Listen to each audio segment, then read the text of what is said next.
नमस्कार, मैं शालिनी और आप देख रहे हैं नेक्स्ट नाइन न्यूज। हम के संस्थापक एवं केंद्रीय मंत्री जीतन राम मांझी ने शनिवार को कहा कि क्रीमी लेयर नहीं होना चाहिए, मगर जिसकी जितनी संख्या है उस आधार पर आरक्षण का लाभ मिलना चाहिए। क्रीमी लेयर और कोटे में कोटा दो अलग बातें हैं।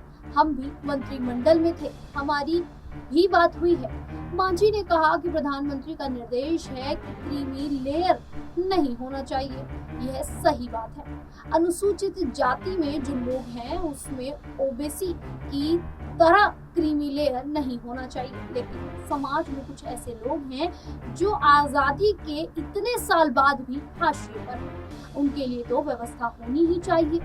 जनसंख्या के आधार पर बात होनी चाहिए। मांझी ने कहा कि एससी में बिहार में 21 जातियां हैं, इनमें से 4 विकसित जातियां हैं जिसे D4 कहते हैं। आज के समय में जज, collector, chief engineer, doctor, banking या रेलवे में इन्हीं 4 जातियों की 90% भागीदारी है।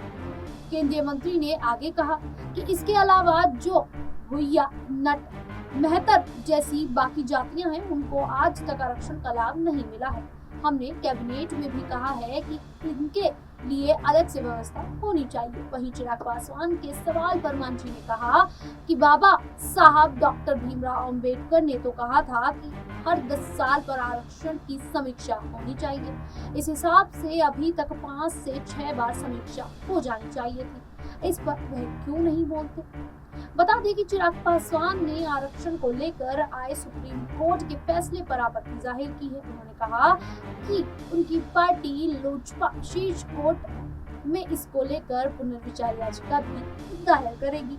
अब जिस प्रकार से सुप्रीम कोर्ट के इस आदेश को लेकर कई पार्टियां इस आदेश को सही नहीं मान रही हैं, ऐसे में अब आरक्षण का मुद्दा आखिरकार कितना गंभीर होता नजर आएगा, ये तो समय बताएगा। जैसे में मायावती इसको लेकर आवाज उठाती नजर आ रही है, वो संसद में इसको लेकर कह रही है कि आवाज उठनी चाहिए और संशोधन भी होना चाहिए। वहीं चिराग पासवान जो है वो भी साफ तौर पर इसका समर्थन करने के लिए इनकार कर रहे हैं और दोबारा से पुनर्विचार याचिका दायर करने की बात कही जा रही है। अब ऐसे में देखना वही होगा कि आरक्षण का ये मुद्दा आखिरकार कहां तक जाता है और इसका कितना प्रभाव पार्टियों पर पड़ता हुआ नजर आता है। फिलहाल अब इस पूरे मुद्दे को लेकर आप लोगों की क्या राय है, हमें कमेंट करके जरूर बताइएगा। इस प्रकार की देश दुनिया से जुड़ी खबरों के लिए देखते रहिए नेक्स्ट टाइम न्यूज।